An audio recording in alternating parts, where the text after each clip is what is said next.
We're coming in hot with inspiring guests, witty banter, and colorful commentary for today's veterans and military community. This is the Tango Alpha Lima podcast. They call me crazy cause I'm facing all my giants. They try to scare me into thinking I can fight it. They tell me I should never even think of trying. But that's just me, I'm gonna live out in defiance.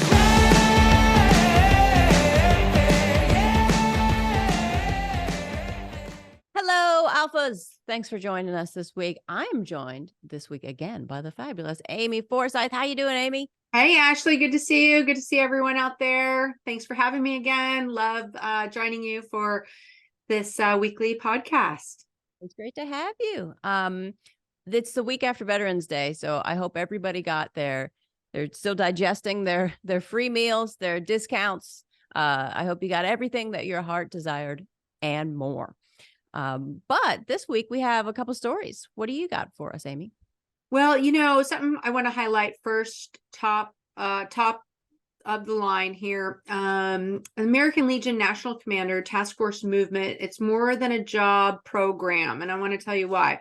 For many years, the American Legion has worked to help transitioning military personnel convert their experiences in uniform into credits to help them move quickly and effectively into civilian careers that require special licenses and credentialing. Many of those civilian careers are in serious need of qualified professionals like you out there. That need grew painfully clear during COVID-19, and especially in such areas as commercial truck driving and nursing. So the American Legion is proud to have a place on the steering committee of Task Force Movement. It's a White House initiative that unites key stakeholders from industry, education, labor, government, and the military to help our nation fulfill two key objectives. One, get the U.S. economy rolling again in areas of need that, if not adequately staffed, pose national security and public health threats. Two, it helps transitioning military personnel and veterans get into career fields that make the most of their training and could put them in jobs that pay well, offer good benefits, and fulfill important purposes, all of which contribute substantially to good mental health and well-being. Late August, during the 104th American Legion National Convention in Charlotte, North Carolina, the committee met and announced an important new area of emphasis, that is healthcare. Look for new developments on that front in the months ahead. So Task Force Movement, I'll say that again, Task Force Movement was launched in April 2022 to speed up and ease the process for veterans to work in the commercial trucking industry, which now has some 80,000 vacancies. And fast forward 5 months later, Task Force Movement added cybersecurity to its targeted industries, where 70,000 jobs are available in government and perhaps 10 times that in the private sector. The program proved successful in its first year, providing scholarships, apprenticeships, and education waivers to veterans who had already proven their skills while in uniform. It's no easy endeavor to make that happen because different states and different industries in those states have different requirements to achieve certification. Task Force Movement has been working tirelessly with multiple stakeholders to break down barriers for veterans who are ready now to step into these careers in an economy starved for well-trained and capable employees who care about fulfilling important needs in the nation they swore with their lives to protect and defend. By adding healthcare into its portfolio, Task Force Movement addresses a need the American Legion has listed among its highest priorities for the Department of Veteran Affairs over the last decade. Recruiting and retaining qualified healthcare professionals, particularly nurses. That shortage of healthcare professionals in the nation right now is estimated at nearly 2 million. So everyone that in that industry is competing for talent, more of which is desperately needed. So I want to highlight this and bring you to the show notes where there's a link. It's taskforcemovement.org, and you can reference a previous interview with Vice Chair Dan Kuntz at our Tango Alpha Lima website at .fireside.fm/164. So that's an important interview to gain more information. But folks out there looking for a new industry or something to get into, this is really your time to shine. And if you need training, if you need assistance in getting placement, man, this just opens up a world of opportunities for you. Yeah, totally. And it just makes sense. I've never understood. And I feel like this is one of those things that people are all in agreement with, but it's hard to change. Like I've heard the truck driver thing for a long time. Like, why is it that you can be a truck driver in the Army, but then when you get out, you aren't qualified to do it? Like the truck doesn't suddenly become a different, it's not an airplane. It doesn't turn into a different thing. It's still a truck that you were able to drive it. And I guess in reality, it comes down to money, right? Those licenses and fees make money for the state.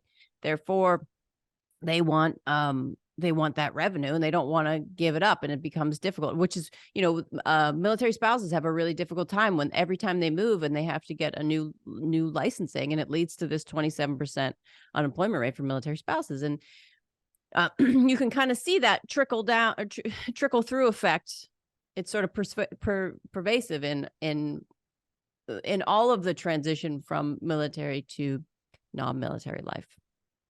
Yeah, and removing some of these blockers and obstacles is really the way to do that. But you have to start somewhere. And so the American Legion is the biggest advocate for veterans and trying to identify these obstacles and the blockers. Well, let's remove the licensing state by state. Let's make sure that we can get people into a new career path. If you drove trucks in the Army and now you want to be a nurse or you want to work in cybersecurity, there are ways to do that. And so it just takes leadership, it takes partnerships, and it takes talking to get to solutions. And so it's happening right before our very eyes. And so this is amazing. Thanks to the American Legion, of course, for bringing people to the table and advocating for our veterans and their families. Excellent job, American Legion. I give you a gold star for today. I'm sure you'll be looking out for that. Well, I'm super excited for our guest today. She's awesome. We're going to be joined by Terace Garnier, an Air Force veteran who has overcome many obstacles, including MSD and homelessness, in pursuit of a broadcasting career. Terace is now the Pentagon correspondent for Newsy, an artist, mentor, and advocate for fellow veterans, and now an author with a new book, No Longer Silent, just released on Veterans Day. We'll be back with Terace Garnier right after the break. Selfless service.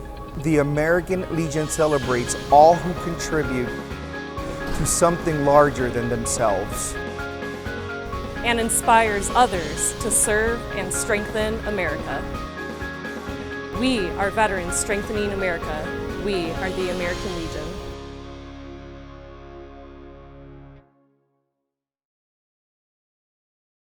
All right, Alphas, I'm excited to see you again. I hope you're doing great. I'm here with the fantastic Amy Forsyth. Amy, you doing all right? I am great. Glad to be here. We have such a great, exciting guest today. I'm so happy to be here. Me too. We have got quite the powerhouse today. I cannot wait to hear her story. Everybody, please welcome Terace Garnier. Welcome, welcome. Thanks for being here. Thank you for having me. I'm really honored to be here and be able to speak to you ladies. I'm excited. We're honored to have you. And I would like to pass it off to Amy for the first question. Amy, what do you got? Yeah, Terace, well, you're an Air Force veteran and you've overcome many obstacles in your life, but you and I share something in common. We're both DINFOS trained killers. So we both graduated from the Defense Information School and started our careers in broadcasting. And, your success is our success. Anyone who is an alumni of DINFOS, it's located at Fort Meade, Maryland. And so can you tell us a little bit about your transition from active duty into the broadcasting world, or what your goals were when you transitioned from serving as a broadcaster, and then what kind of events had shaped your life up until that point? So when I was in Japan, I was stationed in Japan, and I was a radio show host for Eagle 810. I was DJ Fructis, and I was also an anchor and a reporter. And during that time, I had decided that I wanted to make a video asking Oprah to be my mentor. So I had went and shot and edited this really cool video and posted it online, and it went viral. However, Oprah never saw it, but CNN did. And so right after my pre-deployment training, CNN flew me to Atlanta. I got to tour the Bureau. And then almost 9 years later, I became my company's first Pentagon correspondent. And so basically my transition, once I left Japan and got back stateside, I did a lot of POTUS missions. So that's the President of the United States. And during that time, I would escort the media off and on base to come get the shots of the plane taking off and landing. And during that time, I like to say I used to have a trunk full of DVDs, like the old rappers that had the cassette tapes and they would hand them out. That was me with DVDs with my demo reel and my resume on it. So every time I escorted the media, I'd be like, hey, I'm getting out soon and I want you to mentor me. And I became friends with everyone. And so because of that, while I was still serving right before I got out, I actually ended up interning at CBS, the DC Bureau. I did that for a few months. And then as soon as I got out, I instantly got employed to work for Fox News Channel. So I worked with them for a couple months, and then I told them, hey, I got accepted into this great program at Syracuse University, and I want to go pursue my master's. And so I ended up going to Syracuse a year later, graduated from Newhouse, and then got hired right back at Fox News Channel.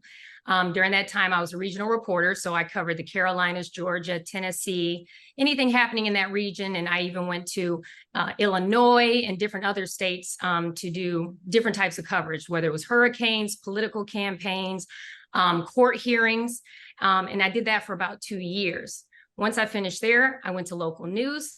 And then after local news, I went back to network news here in DC, where I became Newsy, also known as Scripps News's first Pentagon correspondent. And I did that until about May of 2022. So the transition, as you can see, was pretty amazing. And I wouldn't have gotten here without all the phenomenal instructors that I had at Demphos and everyone that was encouraging me along the way, along my journalism journey, as I like to call it. That's awesome. What a great transition success story for you. Thank you. Yeah, I know that you've had definitely some struggles along the way. Can you talk to us a little bit about how, as a veteran, you survived homelessness while trying to being a network news correspondent? So, very interesting story. I was working at local news and I accepted the job here in DC with Newsy, and I had 3 housing situations set up. So, me being a military member and, former military member and saying, I'm going to be prepared. So if any of those other situations fall through, I have 3 options. Well, as soon as I got here, all 3 of them fell through. My luck, right? And so anyways, I ended up being homeless. So I lived in my car. And then a friend of mine found out that I was living in my vehicle, and he had a 360 square foot studio apartment.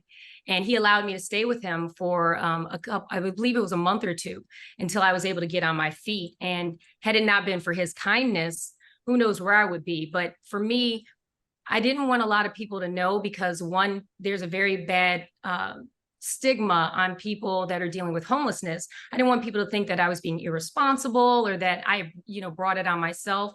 And so I was ashamed to talk about it, especially here I am, I'm a network news correspondent and I'm homeless.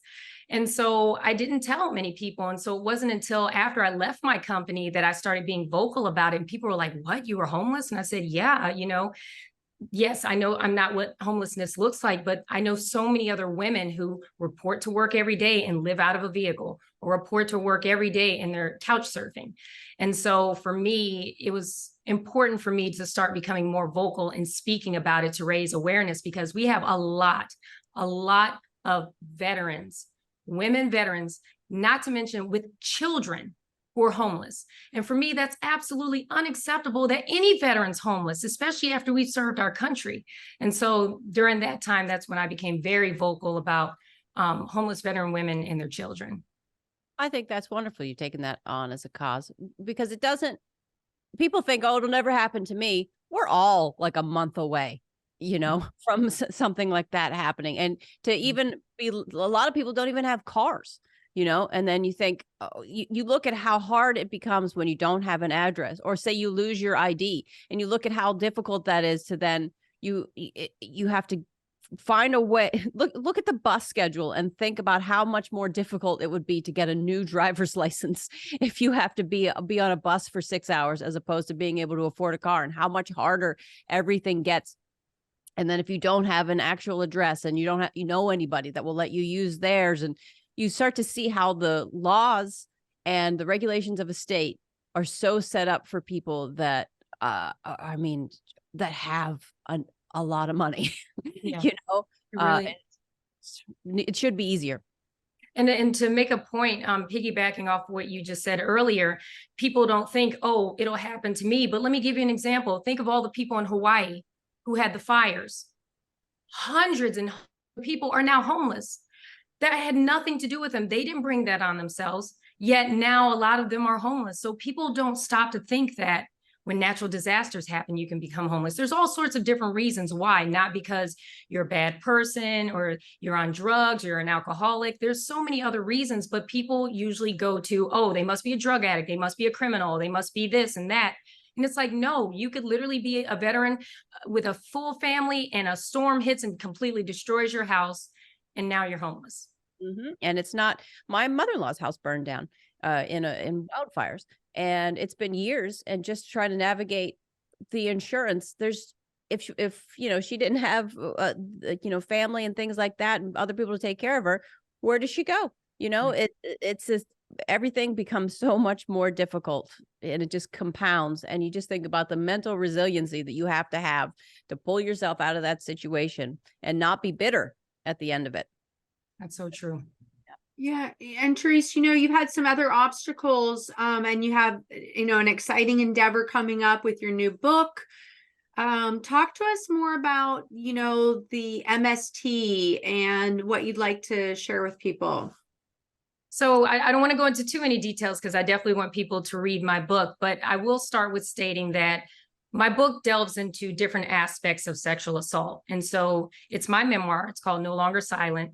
And I go into being raped as a child, and then enduring domestic violence, childhood rape, and then becoming an adult, and then experiencing rape in the military. And so while I was serving in Japan at Yokota Air Base, I was assaulted by a senior enlisted member. And you know, during that time, I was a part of the SARC program. So I was going around volunteering on base and telling people what they have available. If they're sexually assaulted, putting on plays, talking to people who have been assaulted. And then it happened to me. And I'm like, I'm not even following my own advice that I'm giving to people, because at that time I was a radio show host. I was a TV anchor. I was highly involved in the community. I was on every commercial and like every magazine that came out every month because of the community involvement. And so for me, I didn't want to come out about it because all of Japan and all of Korea and probably most of Europe would know about it. And so it took a switch. I think it was a switch in my head that said, I don't want this to happen to other women, for me to say, you know what, I have to put a stop to this. I need to report this. And so I reported it. And I'm not going to say what happened, but let's just say that, you know, people need to get my book to find out. And I would say I partially got justice, but I would say I didn't get full justice, the justice I feel I should have received. But I am very happy in the changes that the Pentagon is making in the whole process for reporting and how it's investigated. So I'm really looking forward to seeing in the future the different changes that they're making and how it's going to impact those who are survivors of assault. It's absolutely horrific, isn't it? It's all absolutely horrific and horrible that people can go to work or you as a just be existing as a child could have something like that happen to you. It's so unbelievably horrible. And that, you know, I'm sure all the things that go through your head, that it's like, oh, should I, like you're saying, should I say something? Should I not say something? And then you read, like, let's say you go online, you read the backlash of people. It'll usually be men that are like, well, women just lie. And you're like, why don't you ask the women in your life? Everyone I know has had something like that happen. I've had that happen. I mean, 7th grade teachers, like it's people that like you're close to, you know, and then they don't get reported for years and then nobody wants to say anything. So I think it's fantastic that you came out so that we can continue to try to move this along, even though sometimes it feels like just pushing a big rock up a hill. You know, you have so many people that are experiencing this and everybody's kind of like, well, maybe we're not, maybe there's this reason, or maybe they always try to like justify or equivocate it. And it's nonsense. It shouldn't happen. No. And one of the things it irks me to no end, when anyone has a crime committed against them, if they're robbed, the first thing that comes out of people's mouth is, oh my gosh, are you okay? I'm so sorry. If someone's in, robbed, mugged, any instance of a crime being committed against them, usually people say, are you okay? We're so sorry. But if someone's assaulted, they say, well, where were you? What were you doing? Were you partying? Were you drinking? They start instantly asking these questions without realizing, in them doing so, they're blaming you already. And I think that we need to start having these conversations where this line of questioning is not acceptable. If you were to walk down a dark alley and get mugged, I'm not going to say, well, why were you walking down a dark alley? Why did you have your wallet on you with hundreds of dollars in it? No one asks that, right? So I think it starts with, one, having the conversation, and two, stop shaming survivors. And three, when survivors do come forward, listen to them and believe them. As a child, I told so many people what was going on with me. My rapist told me, you can tell anyone you want, no one's going to believe you. And they didn't. They didn't. And that's my fear, that all these children that are being messed with, they're terrified to tell anyone because they feel no one's going to believe them. And in my case, no one did. We filed multiple police reports. Child Protective Services got involved in 3 different states, and it went nowhere. Absolutely. I've never gotten my justice. Crazy. Why did they just would shut it down, and they'd say, well, this just isn't happening? Because my dad at the time was in the military, and because we were moving around so much, they were having a hard time getting in touch, but he was trying to keep in touch with them. And I think, honestly, it was just because we moved around so much that they were having a hard time keeping up with us. So they just, meh. And then they interviewed the rapist of all people. And of course he said, no, I didn't do that. She's making it up. And as he's raping his daughter and other children that I know of. And then I was told, and now I'm about to give a little sneak peek of the book. As I was researching for my book this past March, I've been told since I was like 14 years old that my rapist was murdered. So, I'm trying to start the healing process. I'm thinking he's dead and gone. And so I started doing some research for my book, and I said, let me go find his obituary, see if I can find some photos. I'm gonna put this in the book. He's dead. It's not gonna matter. And it was like this little string that you keep pulling that you wish you hadn't, because it just keeps unraveling and unraveling. And come to find out, the man that had raped me is not only alive and well, but he lives near me. Not to mention, oh, well, that's not good. Not to mention his son, who, when he would assault me and his daughter, he would have his son come in and watch him do it. His son, who's now an adult, just went to prison a couple years ago for stabbing a man to death. Oh my God. So imagine feeling like I'm going through this healing process and being able to move on, because I think the man who had did all this to me is dead, only to find out that he is not dead. He's living his best life as if nothing happened. And now there's that new fear that's kind of creeping in now, where it's like, okay, is he going to find out I'm alive? Is he going to come carry out the promises he made? Because he used to threaten me with guns. He used to beat and abuse me, broke my ribs. I mean, he was crazy. And this was at 5 and 6 years old. Now imagine what he would do to me as an adult. So it's important to have these conversations, even if it's going to put my life at risk. If I can spare one child, one teenager, one woman from ever having to experience what I did, or help them heal after they've experienced that, then all that pain and suffering that I ever went through would be worth it. And I want people to understand that they are heard, they are being acknowledged, they can heal, and they can take their power back. Well, through the book, Therese, you probably, it was pretty therapeutic for you. And, you talked about that process of, as a veteran, sharing your story is important just to help as a coping mechanism. But how did you approach that and understand that, with in mind that you want to help other people, and that's the purpose for the book? Well, first and foremost, it started with counseling. And I'm a huge advocate for people should go and get counseling. I don't care if you don't think there's anything wrong going on in your world, go to counseling. I think it's a great outlet for you to be able to speak to someone that's a professional, get great advice, and they can give you tips on how to heal and different things to do to help with your healing process that's scientific. You can go to your friends, you can go to your family, but they haven't studied this. And to be honest, after a while, they will get tired of hearing about whatever happened to you. It's just human nature, unfortunately. So it started with counseling. So I've been going to counseling for years.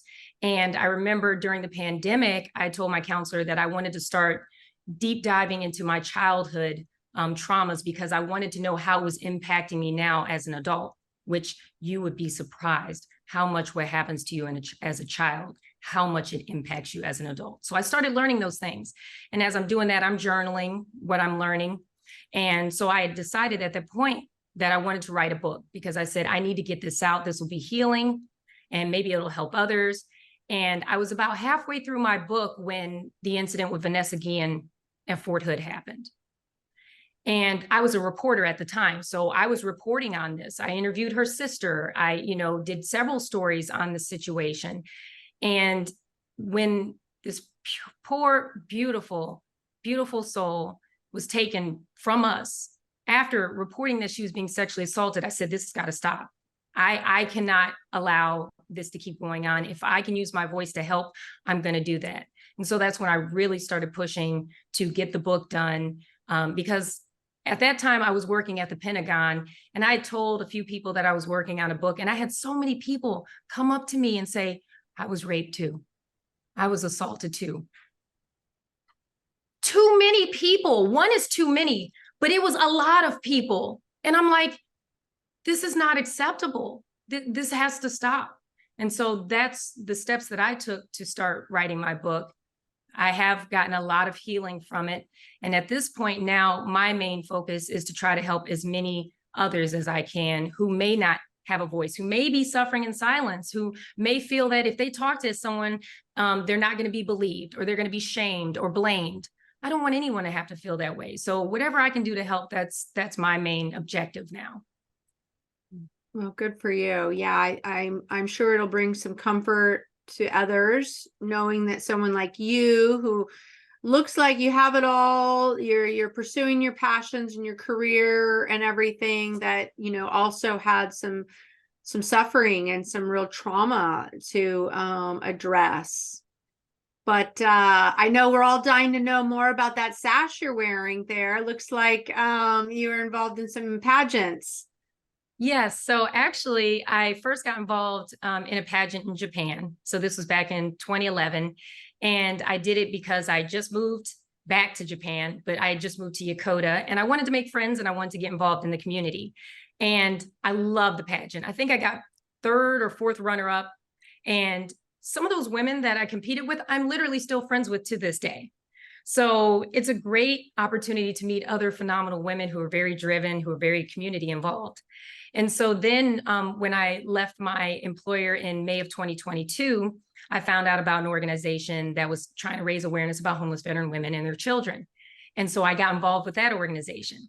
And then this year, I competed in the Miss International World pageant. And I competed against 22 other women from around the world. So I believe we had 8 women from India, a couple people from Panama. We had a girl from the Bahamas, Morocco, Uruguay, Ukraine. And to be honest, I was completely shocked when I won, because I was aiming to win the supermodel title. And when I didn't get that, I said, oh, okay, well, I didn't win, but I know what I need to do next year. I'm going to bring it full force next year. And so when they announced me, like, I looked around, I was like, wait, what? And everyone looked at me, they're like, and I'm like, what? And they hadn't said my name yet, but when Angela, who's the pageant director, went up, she said, all right, so we're going to announce who's going to be crowned Miss International World. And she said, all I can say is this is a great day for the armed services. And that's when everyone started screaming, and I'm like, wait, what? Huh? And so, I was crowned, and it was such an honor because, one, I got to represent veterans. I got to represent Native Americans. It's also, this month's also Native American Heritage Month, and Veterans Day is this month as well. So I'm like, man, these next 2 months are like great months, for me, to be able to represent so many different diverse groups. And so, yeah, it was such an honor. And so that's what my sash says. And I know just a little bit earlier, my old crown fell off my bookshelf behind me, and pray to God it's not broken. But this is my new one. And yeah, so I'm very happy to be able to represent such an amazing organization. They're all about empowering women. And that's what I love most.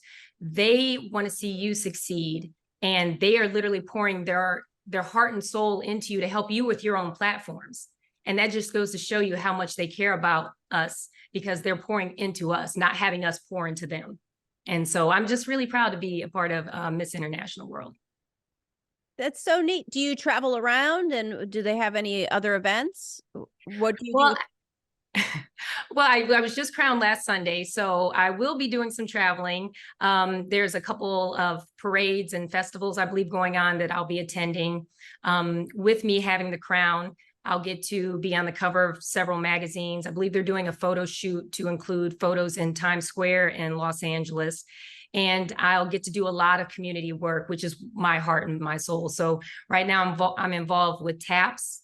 I'm involved with Blue Star Families, and I'm hoping to kind of grow that base with different organizations that I can help support and promote that help either homeless veterans or sexual assault survivors. And so that's one of my biggest things, is that I'm excited about being able to have more opportunities to volunteer.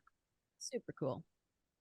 Yeah, I was just looking online, checking out your social media accounts, and people want to learn more about you and connect if they have questions or just want to follow your journey. Where would you recommend people find you? Well, first and foremost, they can find me on Facebook under Terace Garnier, either page, because I have one, my professional page and my personal page, and that's Terace, Terace, Garnier like the shampoo, Garnier. I have a website for my book, so that's www.teresegarnier.com. So if anyone's interested in learning more about my book, they don't have to be a survivor in order to purchase this book. They don't have to be a veteran. They could just be an aunt, an uncle, a cousin, because it can happen to anyone, men, women, children. And so it's a great book for people to read, even if nothing's happened to them, so they can be aware of what the signs are in case it happens to someone they know, what they should do, what they shouldn't do. So they can head over there. Also, today I started my pre-sales of my book, so they can head over to Amazon right now and get a copy of my book, an ebook copy, and it will get released to them on Veterans Day. And lastly, if they're on Instagram, they can find me under Miss MISS_T_Garnier, Garnier. And they'll be able to follow my pageant journey, as well as a lot of the organizations that I'm helping promote and volunteering with. Fantastic. Well, everybody, I hope that you go and check out this fantastic book. I know I'm gonna read it, because I just, even talking to you now, like, there's so much. I'm excited for what you do next, because, like, look at how much you've done so far, but you're a powerhouse. Thank you. Thank you. And, you know, my hope is just to help as many people as I can. I won't know how many people get helped by this book, but I hope that it does touch a lot of people, and that a lot of people find strength from it. And maybe they even start their own platforms where they start helping people as well. My thought process is help others, and hopefully they pay it forward. Start a movement. We got to start a movement, so people start helping each other and helping us all get through these things that, you know, these traumas that we had happen to us. I would say you've already started the movement. It's well on its way. Oh, thank you. Thank you so much. And I appreciate you all for having me so much. And I'm sorry for your experience with a teacher. It literally breaks my heart to hear that happened to you. And I hope whoever carried that out, that they're going to get you're going to get your justice, and they're going to reap what they sowed. But I'm really, really sorry to hear about that. Very kind. Thank you. I appreciate that. But I'm excited. I'm no longer silent. Check out the book. No longer silent. And none of us are, right? Exactly. We're not going to be silent anymore. We're coming for you. There you go. I love it. All right, Alphas, thanks for hanging out with us. We'll be right back after the break. To look out for those that served, we must be relentless. To influence Washington to do the right thing, not just for our veterans, but for the country, we must be organized. To inspire the next generation of leaders, we must be united. We must be Legion, the American Legion. Join today at legion.org/join. All right, Alphas, welcome back. I hope you had a great break. I hope you got a snack and did something. Maybe you ran a mile. That's something I would do, because I'm out of my mind. But wow, what an interview. It was fantastic to talk to Terace. And so much of her life has been struggle and hardship, and she still has a smile on her face, and she's still doing things and trying to help other people. I love it. When veterans succeed, we all succeed. And she's really, on her journey to success. And we're here to cheer her on. I just love seeing people go on to really pursue their passion and then, lift other people up. Yeah, it's wonderful. And I'm excited to read her book and continue to watch her journey because I know she's going to do big things. Definitely. And we'll continue the conversation, even more. And there's other resources out there, especially for the MST and, just sources for veterans out there who might be struggling or who are in that same, homelessness or in between houses or, jobs or whatnot. But there's plenty of resources out there for all veterans of all ranks, genders, locations. And so that's what's great about the American Legion as well. Absolutely. I'm sure we'll have some resources in the show notes from our fantastic super producer, Holly. But here we go. We're on to my next favorite part of the podcast. It's rapid fire. Amy, what do you got for us what do you got locked and loaded for us today? Okay, everyone, here's a story that you may have heard about, but hold on to your hats. Okay, here we go. Unfortunately, some soldiers have been unpaid because the National Guard hasn't paid out the thousands of dollars of enlistment bonuses that they had promised. The National Guard is behind paying at least 9,000 soldiers the bonuses that they were promised for signing up, according to a service component source with direct knowledge of the situation, with some soldiers and their families telling military.com that the payments have been missing for years. The delays are so severe that Guard officials are tracking an additional 3,900 soldiers who completed their service and left the military without getting any bonus payment, though some may have lost eligibility.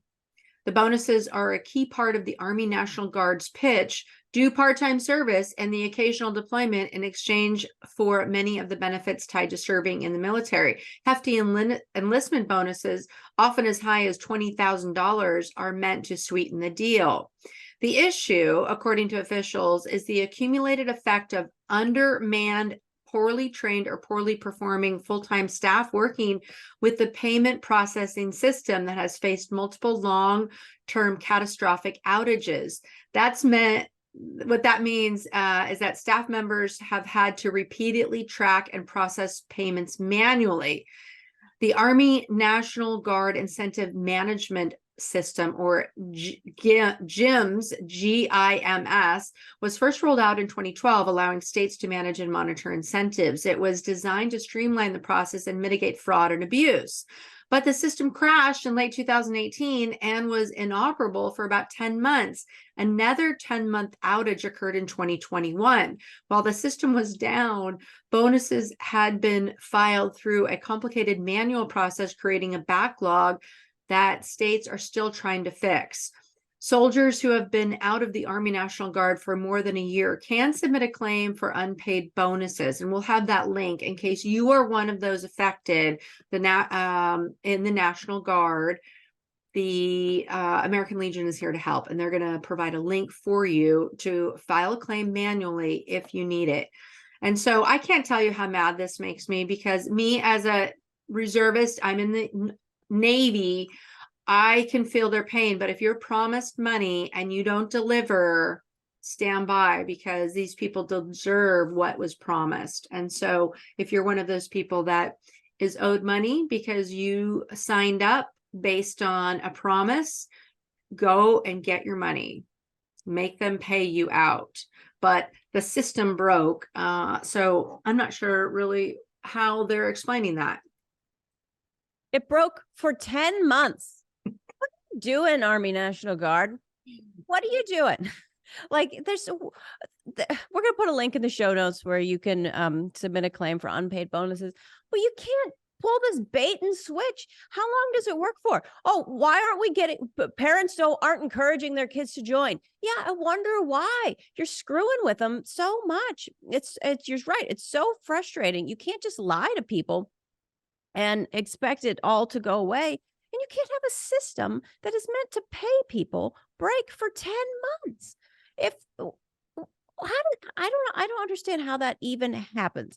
And you know that there's everybody's undermanned and there's all of those problems, but I don't know, does the Navy have this where I'm sure they do, where you go to get some sort of personnel issue fixed, or you have to get some sort of paperwork, and they've sent it all to like a centralized location, and then it becomes a nightmare where you can't actually ever get a person. You're just trying to get some basic stuff fixed, and it ends up like, I think I was talking to you about trying to get all the make sure all your years, you had all your years done and all your various DD-214s and, and just to make sure that all of those dates are good. And then you get another letter that says, oh, actually, you were never in the military. Goodbye. Things like that are so frustrating that people just don't need in their life. And I don't understand why this kind of thing keeps cropping up, but we just it just makes me want to set everything on fire. That's the truth. I know. Well, these soldiers signed up for a mission, and they should be paid. And we're here to talk about it, and we're here to advocate for them, and all the other things that veterans deserve. And so, our National Guard and Reserve forces, especially, they have full-time jobs, they have other things that they have to worry about, and so this should not be one of them. So. But there's a link in there, so hopefully we can get them paid. I got the link. Yeah. Let's pivot to these people who also need bonuses. Have you seen UFOs as a government worker? The Pentagon wants to hear from you. This is from the Military Times. Current or former U.S. government employees, service members, and contractors with direct knowledge of government UFO programs or UFO activity can now voluntarily submit a report. I like that. They will not be forced to submit a report with the Pentagon's all-domain anonymous. No, it's not going to happen. Anonymous Resolution Office. I'm going to change the name of the office. Sean Kirkpatrick, who leads the office tasked with researching and analyzing UFO reports, said he has seen no evidence of any secret U.S. government program regarding reverse engineering or researching extraterrestrial UFOs. That is what you would say, Sean, isn't it?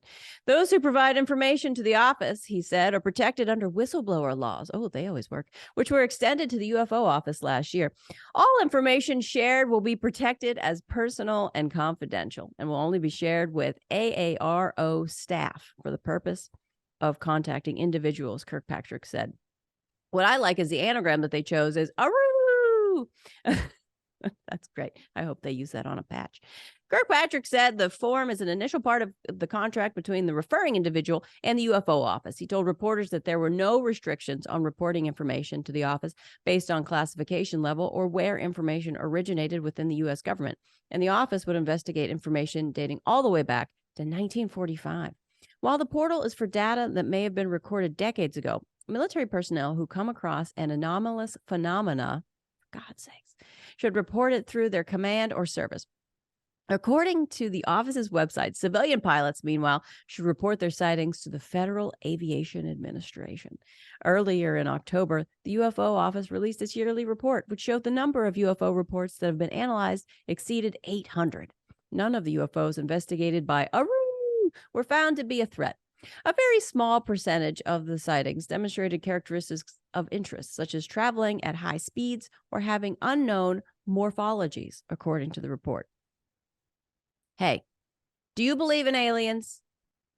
You know what, Ashley? I have been fascinated over the past 12 or 18 months. I'll tell you a secret. I have been following the story with the testimony to Congress, the Grush.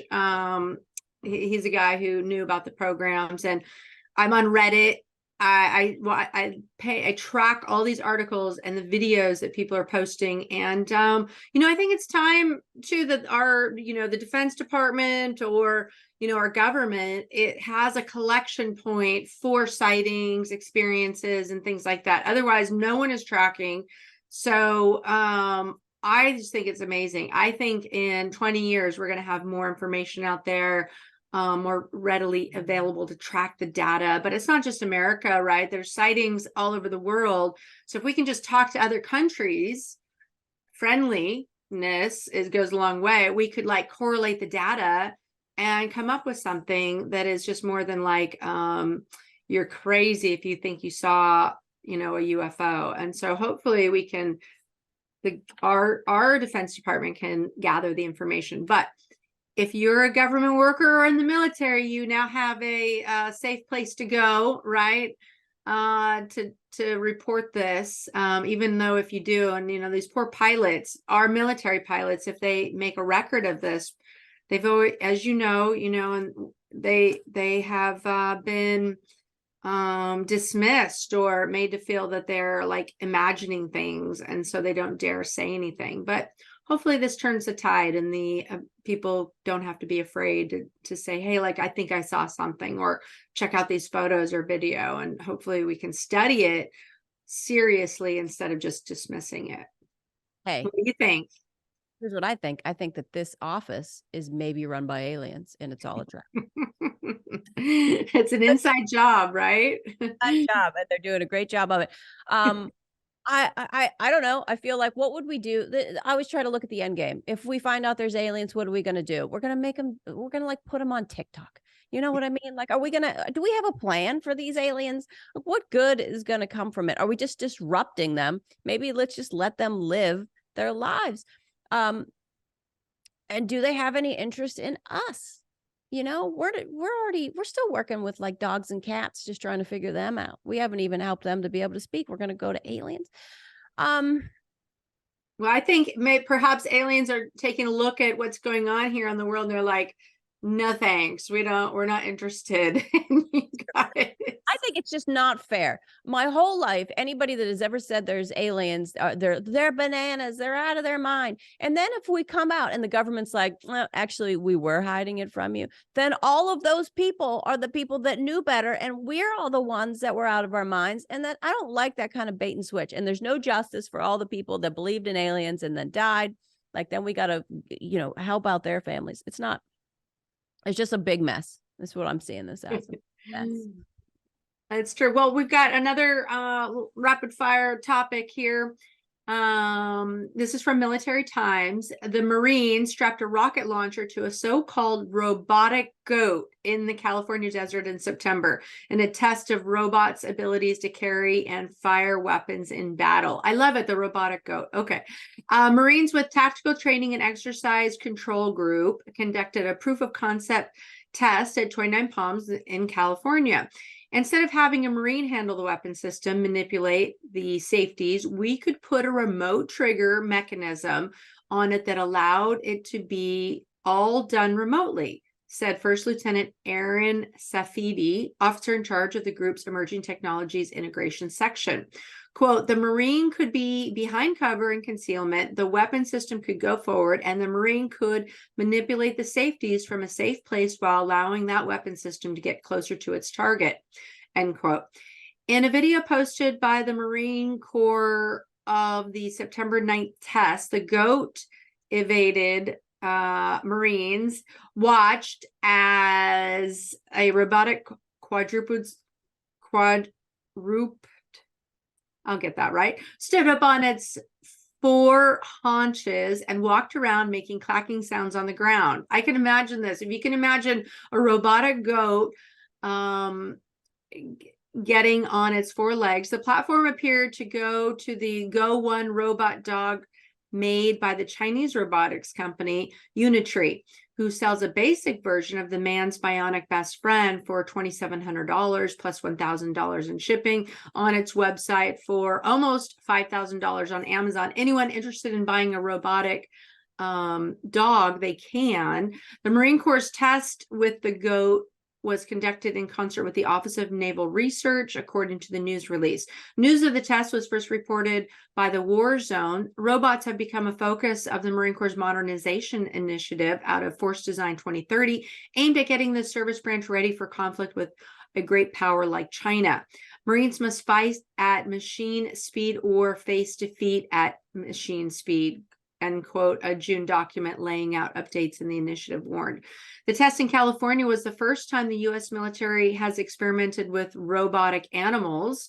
The Navy has been experimenting with using robot dogs to help with ship maintenance. At the Association of the United States Army Annual Conference in Washington in 2021, a team from Boston Dynamics took its robotic dog Spot for a walk around the DC Convention Center. Maybe folks out there saw the video of this, and I was just amazed and mesmerized by these robotic dogs and goats and animal-like creatures. It's kind of creepy, actually. What are your thoughts?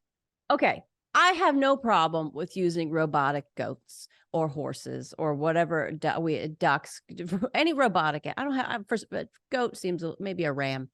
But here's the thing. All right. This goat was made by the Chinese robotics company, Unitree, okay, in order to practice fighting against China. Oh, guess what? You think they're going to keep selling us their robotic military missile goats? No, they're going to cut us off. Why can't America make its own robotic goats? And I've been saying this for years. We need to make our own robotic goats. I don't know why we have to outsource our goat maintaining. It's just like, let's make it ourselves. You know what I mean? You can't make up the irony of buying robotics from China to practice to fight China, but it's happening. It's happening at machine speed, as we say. So I love these videos, but they are creepy if you're watching robots. There's actually a fear of robots or AI generated people. I forget what the name is, but if you're like me and get kind of creeped out by robots, and it's just mesmerizing to watch, their movements are so human-like. It's just amazing how they do this stuff. So, insane. You're creeped out by AI robots because they are creepy. They're super creepy. Yes. Coming to the Marine Corps. It's good to see the Marine Corps is modernizing with the use of these robotics and goats. Why not use the goat instead of the dog or the donkey? But looking forward to seeing more. On an American-made goat. I'm calling it right now. I'm going to start a company, AmericanMadeGoats.com. I'm going to have to buy that domain today. Great. Okay. There's my day gone. Everybody out there, if you can help me source robotic goat material, just get in touch with my website, ashleygutermuth.com. If you can, do you have any shout outs this week, Amy? Yeah, definitely. Don't forget to subscribe to the Tango Alpha Lima podcast on YouTube, Apple Podcasts, Spotify, or wherever you consume podcasts. Please leave us a review. We definitely want to hear from you. Your 5-star rating. If people don't give us a 5-star rating, what are you going to do, Ashley? This week, I think what I'm going to do is I'm going to send a note to their house, just like a regular mail. I'm going to have to buy a stamp, which I think is like 50 cents now, I'm told. Buy a stamp. And I'm going to send a note that looks very much like they owe child support. And just years and years of backlog child support to their house. And hopefully it'll be like once their kid like turns 18, and it'll be for a totally different kid. And maybe their wife will open the letter and they'll be like, what is this? Earl, what's going on? What's happening here? And then he'll be like, I don't know what you mean. I don't know what this is. I have no idea. I don't have any other kids. And like, well, why is the state coming for? Is this because you did that 23andMe and now everybody's got your DNA? I told you not to do it, Earl. There's some scared folks out there with that. But let me go back. I do want to remind people with the Be the One podcast. We've got some great guests coming up, but that Be the One podcast comes out on the 1st of every month. And we want to remind you to be the one to save a veteran. We're trying to reduce veteran suicide. And we've got another show on this same platform on YouTube, under the Tango Alpha Lima, that we are talking to experts, scientists, some amazing people that are advocating for different therapies and ways to reduce veteran suicide. But with the holidays coming up, we want to wish you a wonderful Thanksgiving, of course, and Christmas. But we're just glad to be here. And Ashley, it's been great to connect with you again today. It's been great to connect with you too. I've been sitting here, I play with like little fidgety things. I've been playing with my Play-Doh. We're talking about robotic goats being made in China. I just looked at my Play-Doh made in China. We can't even make our own edible dough, Amy. I've just had it. I'm taking it back. I'm taking it back. Everybody, remember, send us your guest recommendations. Please continue to listen to us. Please continue to love us, because I know that I thrive on your admiration and I need it in my life. Thank you. And we'll see you all again.